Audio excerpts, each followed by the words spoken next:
भगवान बुद्ध का ऐसा ही मोटिवेशन वाणी सुनने के लिए हमारे चैनल को सब्सक्राइब करें और वीडियो को लाइक करें। भगवान बुद्ध आपकी सारी मनोकामनाएं पूरी करेंगे। एक किसान के पास एक गाय और एक घोड़ा था। वह दोनों एक साथ जंगल में करते थे।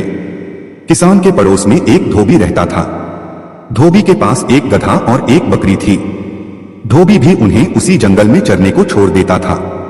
एक साथ चलने से चारों पशुओं में मित्रता हो गई। वह साथ ही जंगल में आते और शाम को एक साथ जंगल से चले जाते थे। उस जंगल में एक खरगोश भी रहता था। खरगोश ने चारों पशुओं की मित्रता देखी तो सोचने लगा, मेरी भी इनसे मित्रता हो जाए तो बड़ा अच्छा हो। इतने बड़े पशुओं से मित्रता होने पर कोई कुत्ता भी मुझे तंग नहीं कर सकेगा। खरगोश उन चारों के पास बार बार आने लगा।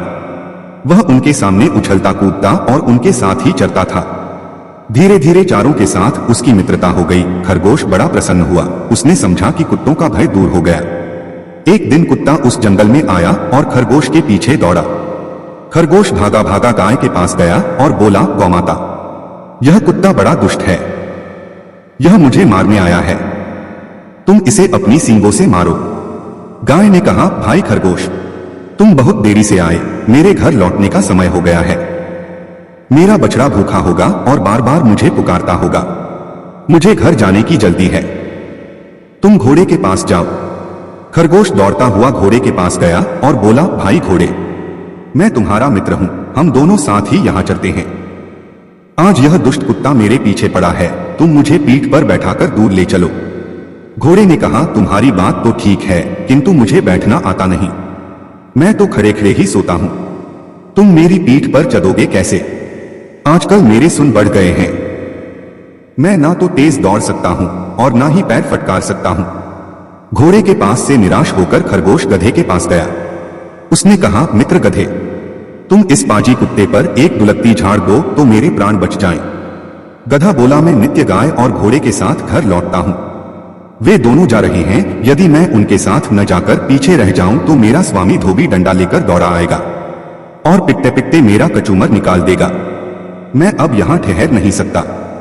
अंत में खरगोश बकरी के पास गया। बकरी ने उसे देखते ही कहा, खरगोश भाई, कृपया करके इधर मत आओ। तुम्हारे पीछे कुत्ता दौड़ता चला आ रहा है। मैं उससे बहुत डरती हूं। सब ओर से निराश होकर खरगोश वहां से भागा। भागते भागते वह जाकर एक झाड़ी में छिप गया। कुत्ते ने बहुत ढूंढा किंतु उसे खरगोश का पता नहीं मिला। जब कुत्ता लौट गया तब खरगोश झाड़ी में से निकला। उसने चारों ओर देखा और संतोष की सांस ली। फिर वह बोला, दूसरों का भरोसा करना सदा धोखा देता है। अपनी सहायता अपने आप ही करनी चाहिए। फारस देश का बादशाह नौशेरवा अपनी न्यायप्रियता के लिए बहुत प्रसिद्ध हो गया था। वह बहुत धनी भी था। एक दिन वह अपने मंत्रियों के साथ घूमने निकला। उसने देखा कि एक बगीचे में एक बहुत बूढ़ा माली अखरोट के पेड़ लगा रहा है। बादशाह उस बगीचे में गया। उसने माली से पूछा, तुम यहाँ नौकर हो या यह तुम्हारा ही बगीचा है? माली, मैं नौकरी नहीं करता। यह बगीचा मेरे ही बाप दादों का लगाया है। बादशाह, तुम यह अखरोट के पेड़ लगा रहे हो, क्या तुम समझते हो कि इनका फल खाने के लिए तुम जीवित रहोगे? अखरोट का पेड़ लगाने के 20 बरस बाद फलता है। यह बात प्रसिद्ध है। बूढ़े माली ने बादशाह की बात सुनकर कहा, मैं अब तक दूसरों के लगाए पेड़ों के बहुत फल खा चुका हूं, इसलिए मुझे भी दूसरों के लिए पेड़ लगाने चाहिए। अपने फल खाने की आशा से ही पेड़ लगाना तो स्वार्थपरता है। बादशाह माली के उत्तर से बहुत प्रसन्न हुए। उसने उसे पुरस्कार में 2 अशर्फियां दी। एक बाबूजी ने बहुत से विद्यालय बनवाए थे। कई स्थानों पर सेवाश्रम चलाते थे। दान करते करते उन्होंने अपना लगभग सारा धन खर्च कर दिया था। बहुत सी संस्थाओं को वह सदा दान देते थे। अखबारों में उनका नाम छपता था। वे भी स्वर्ण पत्र लेने आए, किंतु उनके हाथ में जाकर भी वह मिट्टी का हो गया। पुजारी ने उनसे कहा, आप पदमान या यश के लोभ से दान करते जान पड़ते हैं। नाम की इच्छा से होने वाला दान सच्चा दान नहीं है। इसी प्रकार बहुत से लोग आए किंतु कोई भी स्वर्ण पत्र पा नहीं सका। सबके हाथों में पहुंचकर वह मिट्टी का हो जाता था। कई महीने बीत गए। बहुत से लोग स्वर्ण पत्र पाने के लोभ से भगवान विश्वनाथ के मंदिर के पास ही दान पुण्य करने लगे, लेकिन स्वर्ण पत्र उन्हें भी नहीं मिला। एक दिन एक बूढ़ा किसान भगवान विश्वनाथ के दर्शन करने आया। वह देहाती किसान था। उसके कपड़े मैले और फटे थे। वह केवल विश्वनाथ जी का दर्शन करने आया था। उसके पास कपड़े में बांध थोड़ा सत्तू और एक कट्टा कंबल था। मंदिर के पास लोग गरीबों को कपड़े और पूरी मिठाई बांट रहे थे, किंतु एक कोदी मंदिर से दूर पड़ा कराह रहा था। उससे उठा नहीं जाता था। उसके सारे शरीर में घाव थे। वह भूखा था, किंतु उसकी ओर कोई देखता तक नहीं था। बूढ़े किसान को कोदी पर दया आ गई। उसने अपना सत्तू उसे खाने को दे दिया और अपना कंबल उसे उड़ा दिया। फिर वहां से वह मंदिर में दर्शन करने आया। मंदिर के पुजारी ने अब नियम बना लिया था कि सोमवार को जितने यात्री दर्शन करने आते थे, सबके हाथ में एक बार वह स्वर्ण पत्र रखते थे। बूढ़ा किसान जब विश्वनाथ जी का दर्शन करके मंदिर से निकला, पुजारी ने स्वर्ण पत्र उसके हाथ में रख दिया। उसके हाथ में जाते ही स्वर्ण पत्र में जड़े रत्न दुगुने प्रकाश से चमकने लगे। सब लोग बुढ़े की प्रशंसा करने लगे। दुनिया में जो तरक्की हो रही है या देश में कोई तरक्की करता है तो उसे जरूर देखना चाहिए, चाहे घर की टीम हो या बाहरी लोगों को मिलाकर बनाई हुई हो। जहां जहां अच्छे समूह बन गए वहां वहां तरक्की हो गई। ऐसा ही देखा गया है। आपके आसपास जितने लोग तरक्की पसंद हैं वो मिलकर ही काम करते होंगे, उनका टीम वर्क अच्छा होगा। एक परिवार था, वो गरीब था, खाने को कुछ नहीं था। काफी सोचा कि काम मिले, मगर काम नहीं मिला। 2 बच्चे थे, बीबी थी। एक दिन उन्हें विचार आया कि इस गांव में काम मिलना मुश्किल है, चलो कहीं और चलते हैं। इस इरादे से वे एक दिन गांव छोड़कर चल दिए। रात का समय था, रास्ता भी जंगली था। सोचा वृक्ष के नीचे रात गुजारी जाए। आदमी ने अपने एक लड़के को लकड़ी चुनने तथा दूसरे को पानी लाने के लिए भेज दिया तथा बीबी को चूल्हा बनाने के लिए कहा और उसने जगह साफ कर दी। चारों ने अपने अपने काम कर लिए। चूल्हा जलाया गया, पानी गर्म होने लग गया। वृक्ष के ऊपर हंस रहता था, वो सोचने लगा यह कैसा मूर्ख है, इन्होंने चूल्हा तो जला दिया मगर इनके पास पकाने को तो है ही नहीं कुछ भी। हंस ने उनसे पूछा, तुम्हारे पास पकाने को क्या है? वो आदमी बोला, तुझे मार के खाएंगे। हंस बोला, मुझे क्यों मारोगे? आदमी बोला, हमारे पास न पैसा है और न ही सामान, तो क्या करें? हंस सोच में पड़ गया। इन्होंने चूल्हा भी जला लिया है, सब कर्मशील हैं, मुझे तो यह खा ही जाएंगे। तो हंस बोला, अगर मैं आपको धन दे दूं तो मुझे छोड़ दोगे? घर का स्वामी बोला, हाँ छोड़ देंगे। हंस कहने लगा, मेरे साथ चलो, मैं तुम्हें धन देता हूं। हंस उनको थोड़ी दूर ले गया और चोंच से इशारा किया और कहा कि यहां से निकाल लो। उन्होंने गड्ढा खोदा और वहां से धन निकाल लिया। हंस का धन्यवाद करके वापस अपने गांव आ गए और एक ही दिन में खूब मौज से रहने लग गए। अब उनके घर में किसी चीज की कमी नहीं थी। पड़ोसी ने देखा कि इस परिवार के पास ऐसी कौन सी चीज आ गई जो इनके पास इतना कुछ आ गया। उसने छोटे लड़के को बुलाकर सारी बात पूछ ली कि पैसा कहां से आया है। उनके भी 2 बच्चे थे, उन्होंने भी ऐसी योजना बनाई और चल दिए। उन्होंने भी उसी वृक्ष के नीचे डेरा लगा लिया। आदमी ने अपने बड़े लड़के को कहा, लकड़ी लाओ, तथा छोटे लड़के को पानी लाने के लिए कहा, परंतु दोनों आनाकानी करने लगे। बीबी ने भी कहा कि मैं थक चुकी हूं। जैसे जैसे पानी लकड़ी इकट्ठी हो गई और पानी गर्म होने लगा। हंस फिर आया और बोला, तुम्हारे पास खाने को तो नहीं है, तो फिर पानी गर्म कर रहे हो? आदमी बोला, तुझे मारकर खाएंगे। हंस मुस्कुरा उठा और बोला, मारने वाले तो 3 दिन पहले आए थे, तुम अपना समय खराब मत करो, घर जाओ, तुम मुझे क्या मरोगे, तुम तो आपस में ही लड़ रहे हो। जिन्होंने दूसरों को जितना होता है वे खुद नहीं लड़ते। संसार का नियम भी ऐसा ही है। जिन लोगों ने तरक्की करनी है वे मिलकर चलते हैं और आज भी संसार में उनका ही बोलबाला है। जो आपसी तालमेल में रहते हैं वे ही समाज रूपी हंस को जीत सकते हैं। बुद्ध ने कहा, भाग्य के भरोसे बैठने वालों, पुरुषार्थ करो।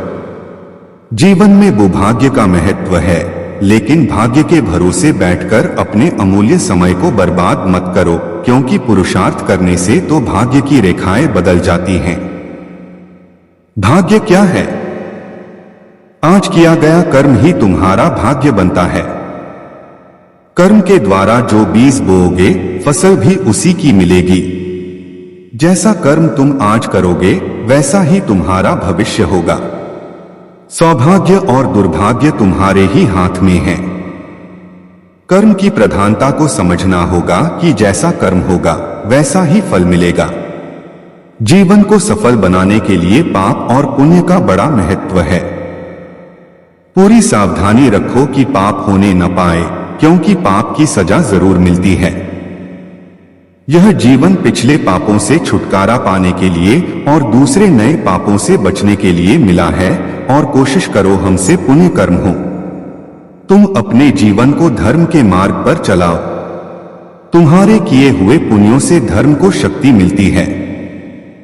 यह मानव का जीवन बड़े काम का है। इसे सावधानी पूर्वक जीना चाहिए।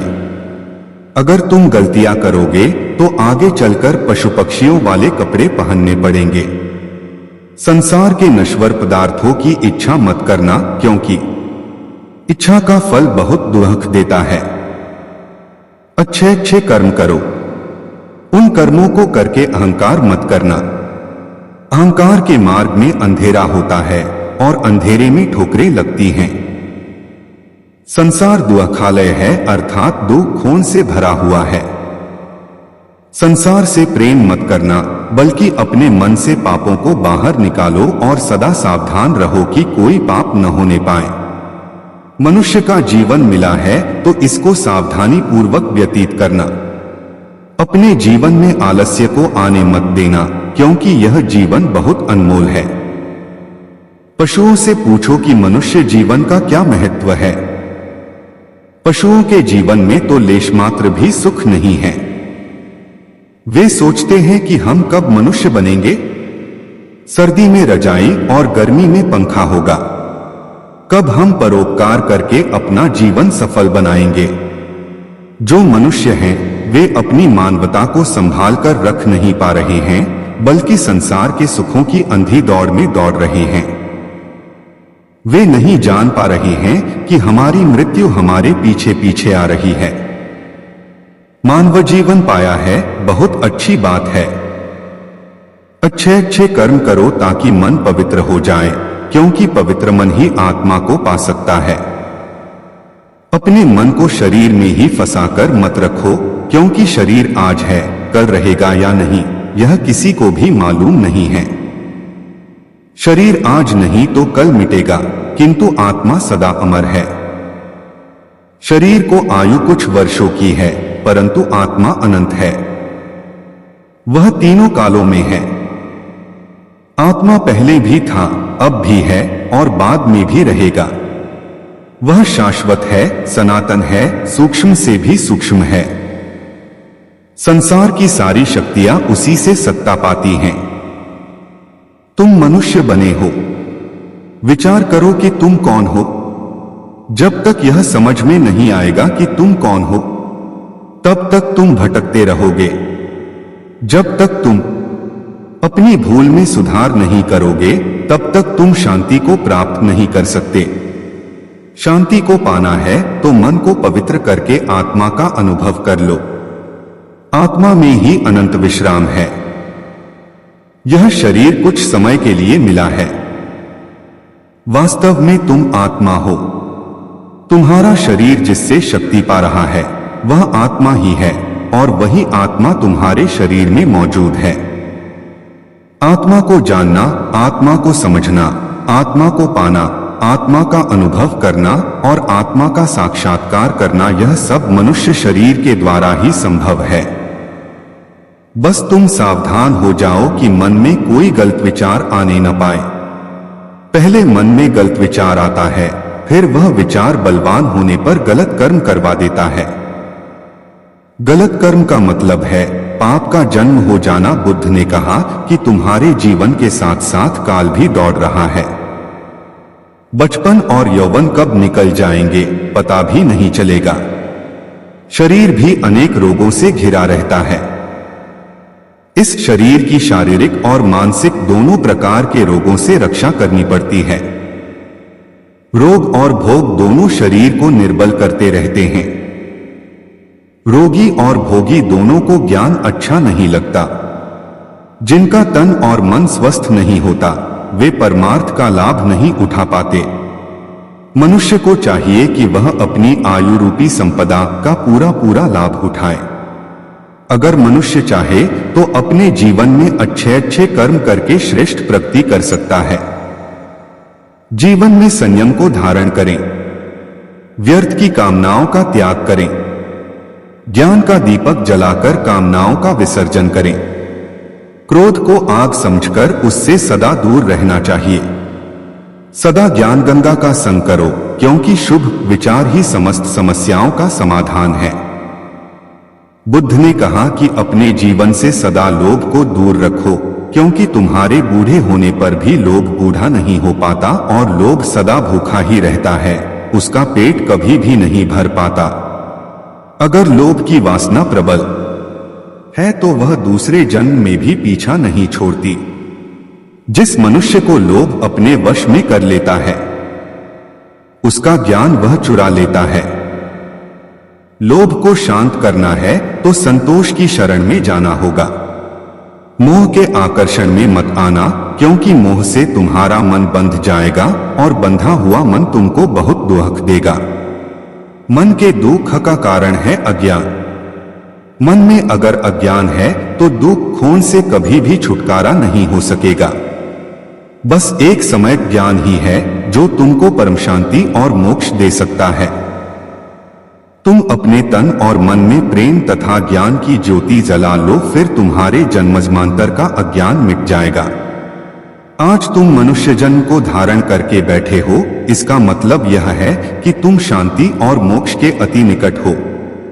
अब तुम संसार में रहकर भी संसार के लगाव में फंसना मत। संसार के अज्ञान से दूर रहना, क्योंकि वह तुमको बांध देगा। अपनी आत्मा का ध्यान करो, वह तुमको सर्व बंधनों से मुक्त कर देगा।